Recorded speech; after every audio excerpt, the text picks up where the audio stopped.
Урматтуу кыргызстандыктар, мен сиздерге маалымат берүүгө мажбур болдум. Себеп дегенде менин дарегиме Болот Жээнбеков мына бир 2-3 күн мурда жалган сөздөрдү айтып, жаман сөздөр менен мени атап, ошол үчүн мен өзүмдүн жасаган ишимди ал киши кантип урдаганын, иниси экөөүн баарын ошо элге айтып бергенди чечтим. Биринчиден, ал киши менен кандай таанышып калдык? Алар болсо биздин технопаркка арендага алабыз деп магазин келген экен. Балдар ошо арендага берип, контракт түзүп, өзүбүз ремонт кылып, алар ошо бизди ремонт кылдырып алып, анан арендага кирет, иштете баштайт. Анан кийин болсо мен бир күнү ал технопаркка келгенде, ошол жерде ал киши ошол жерде экен, анан кийин ошо ал киши менен жолугуп калдым. Анан кийин мен айттым, мен ишкер адамдарды жакшы көрөм. Мен айттым, ушу жакшы болду ачканыңар, иштеп атканыңар жакшы болду. Кандай неметип көбүрөөк ачпайсыңар, көбүрөөк өнүкпөйсүңөр десем, ал айтты, бизге тыйын тыпыр жагынан бир аз кыйналыштар бар, ошон үчүн биз болсо тез өнүгүп кете албай атабыз депчи, оборотко акча жетпей атат. Анан мен айттым, анда келин анда сүйлөшөлү. Биздин да тажрыйбабыз бар деп. Себеп дегенде биздин жасаган ишибиз бар. Аны элдин баары күбө. Анан ал киши кайрылды. Биз ал киши менен сүйлөштүк. Анан биз аудит өткүздүк. Бул сүйлөп атканда аудит жөнүндө бир сөз айтпайт. Аудиторго биз акча төлөдүк, ал международный аудитор. Алар болсо текшерди компаниясын. Текшергенден кийин аудиторское заключение колубузда бар. Алар жыйынтык чыгарды. Биринчиден, биз кире электе бул кишиде 4 эле магазин болгон и бир участок болгон. Экинчиден, ал бардыгы банктарга залогдо турган, KCB менен РСКда. Бунун бардык кагаздары бар. 2016 жылы. Адан тышкары, жанагы товарларды алып келген компанияларга $1 миллион карсы бар, банктарга $3 миллион 100 000. Кошкондо $4 миллион 100 000 карсы бар. Экинчиси, бизнес эсептеп чыкканда, аудиторская компания айтты, булар убыточный депчи, булар банкрот болот деп. Булар жана элден келген товардын эле акчасын алып, бирин башына бирин кийгизип кетип атат депчи. Анан биз албайбыз деп чыктык. Албайбыз деп чыкканда, ошондо Бакыт менен Болот Аматов суранды, аудитор чыгып турсунчу деди. Алар чыгып турсун дегенде мен айттым, чыгып турбайт дедим. Алар айтты, чыгып тургандан кийин алар айтты, бу жерде бонус бар деди. Ай сайын $200 000 биз бонус чөнтөбүзгө түшүп турат дейт.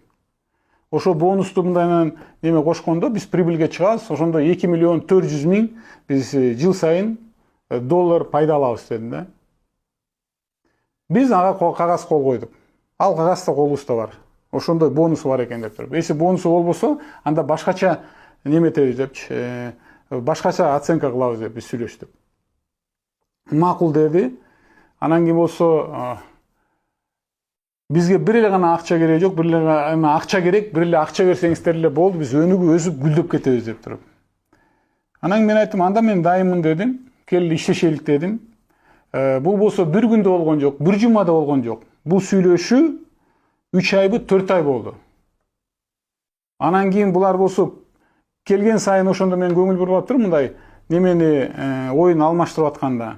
Анан мен айттым, Жаныбекке биз албайбыз депчи. Ага болбой алар чалып отуруп келди, көрүшөлү, эми акыркы жолу көрүшөлү деп туруп, анан кийин бул тайм аутта жолугуп, ошол жерде макулдаштырып, болду ушу менен ушундай болот деп, анан макулдашып, анан биз ал кишилер менен партнер болдук. Партнер болгондо биз эмне кылдык?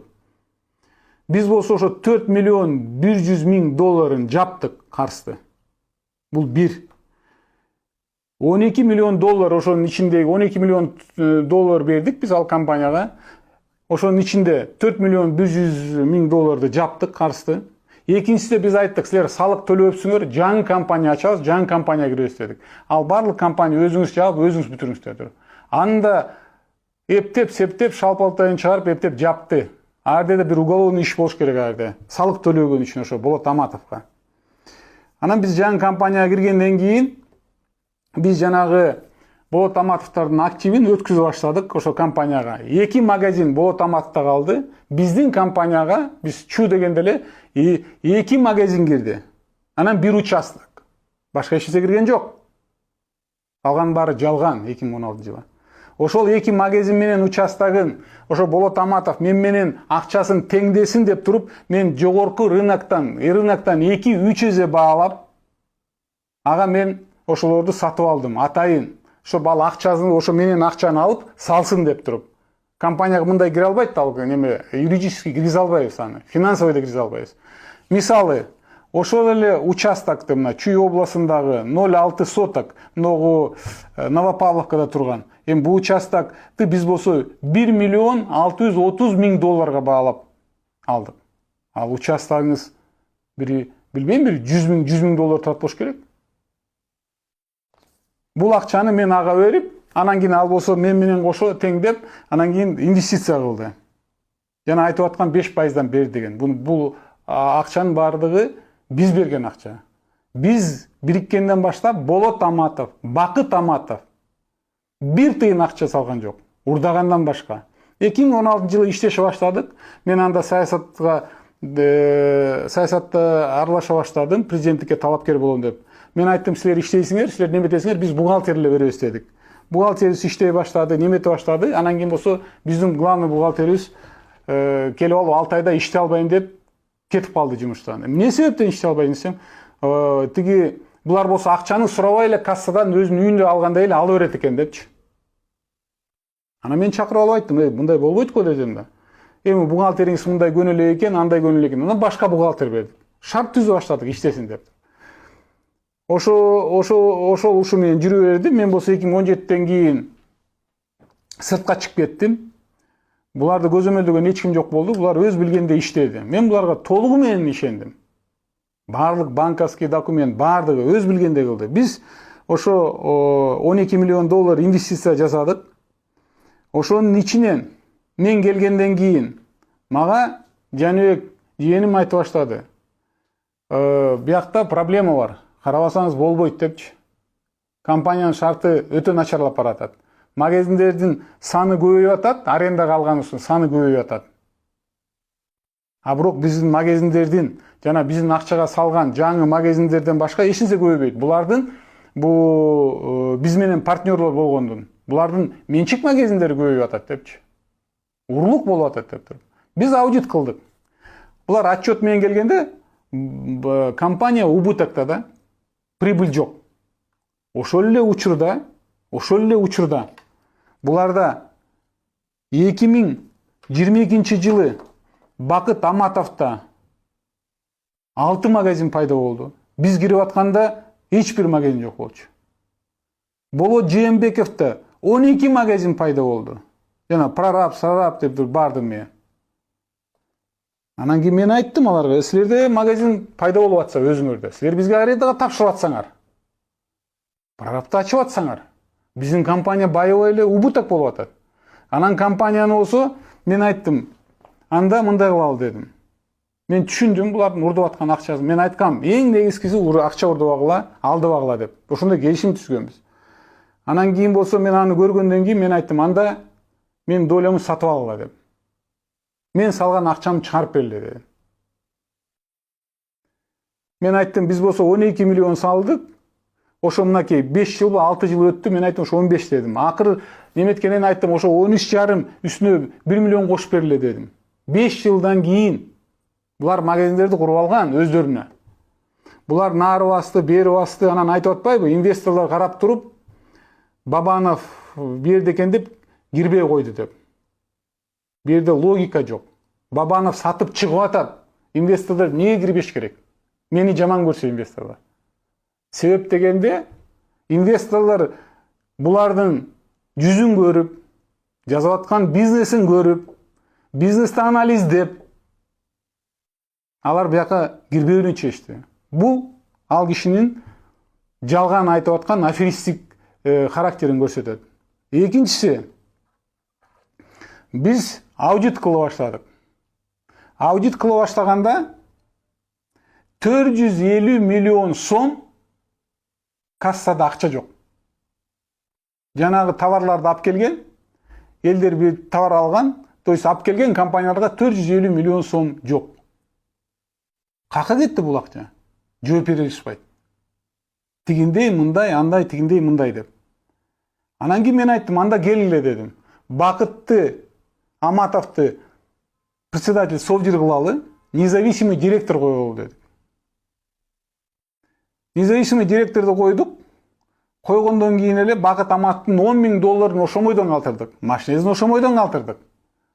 Анан кийин тиги киши иштей баштаганда көп нерсе чыга баштады. Бир мисал, жанагы акча сала турган банкоматтар. Ошол эле бир компания акча сала турган банкоматтарга 7.000 сом төлөсө турган кичинекей бир немеге.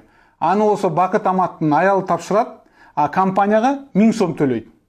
Ошонун негизинде компанияга себеп дегенде магазиндер көп жерде турду да 8 миллион сом убыток алып келген.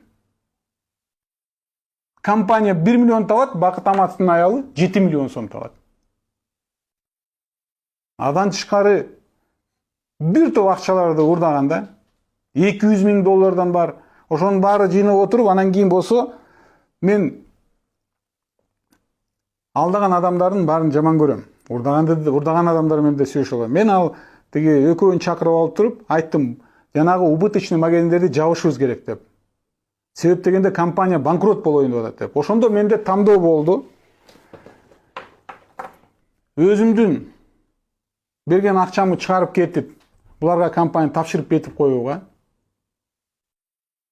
Анда жанагы 450 миллион сом карыз болгон компаниялар, поставщиктер, алардын саны бир 500-700 ге жетип койдойм. Алар буларга келип сураганда, булар банкрот болгонду, алар айтат деп, да мына бабам өзүнүн немесин, акчасын алып чыгып кетти, имуществосун алып чыгып кетти деп туруп, бул сөз жаман сөз деп туруп, мен айттым, Жаныбек кел башкарып эптеп буну немеден ушу ямадан чыгаралы деп.